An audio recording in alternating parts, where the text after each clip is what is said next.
Bienvenue dans les 3 minutes de l'AFPRIC, un podcast pour les personnes concernées par la polyarthrite rhumatoïde et les rhumatismes inflammatoires chroniques.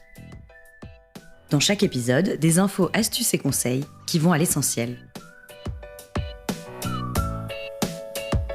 Aujourd'hui, dans notre série Rhumatisme inflammatoire chronique et entourage, Magali, atteinte de polyarthrite rhumatoïde, nous raconte l'impact qu'a eu l'annonce du diagnostic sur les relations avec son entourage. Elle nous parle également de la manière dont elle a cheminé vers des relations plus apaisées.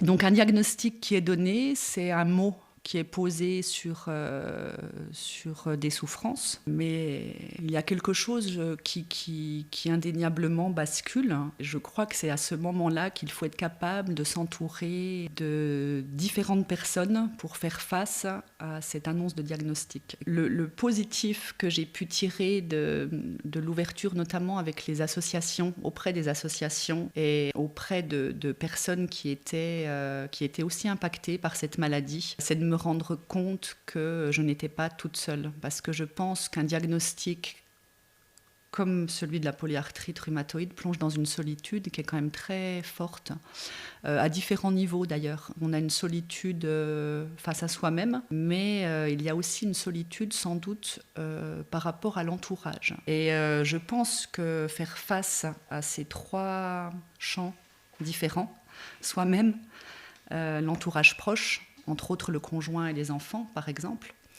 Et l'entourage professionnel, c'est aussi 3 chemins qui sont compliqués et qui nécessitent malgré tout d'être accompagnés. L'entourage proche peut accompagner et écouter, mais je pense que l'entourage proche, par rapport à cette maladie qui est quand même invisible, c'est compliqué. On pourrait spontanément, en première intention, avoir envie d'être aidé par l'entourage, que ce soit l'entourage qui nous porte. Et en fait, je pense que ce n'est pas possible parce que si nous-mêmes, malades, on ne connaît pas encore la maladie, l'entourage peut encore moins la connaître puisque l'entourage n'est pas impacté par ses douleurs, par ses réveils matinaux. Pour moi, ça a été quelque chose de très important d'être acteur de sa maladie pour aussi accompagner l'entourage. Parce que ça m'a permis de limiter mes attentes par rapport à l'entourage, de garder, j'ai envie de dire, un lien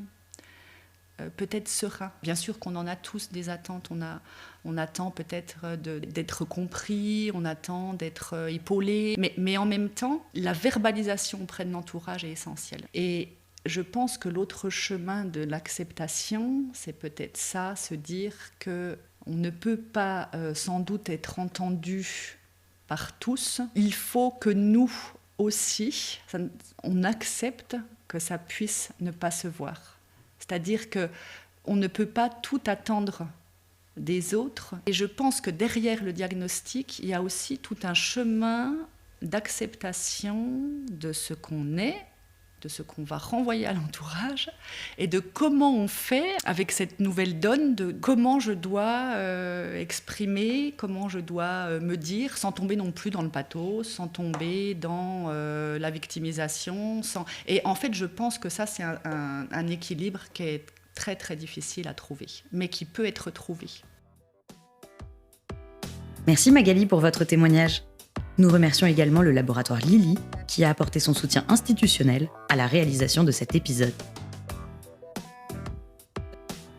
Ça vous a plu ? N'hésitez pas à vous abonner, liker et partager notre émission. Pour plus d'infos, rendez-vous sur www.polyarthrite.org.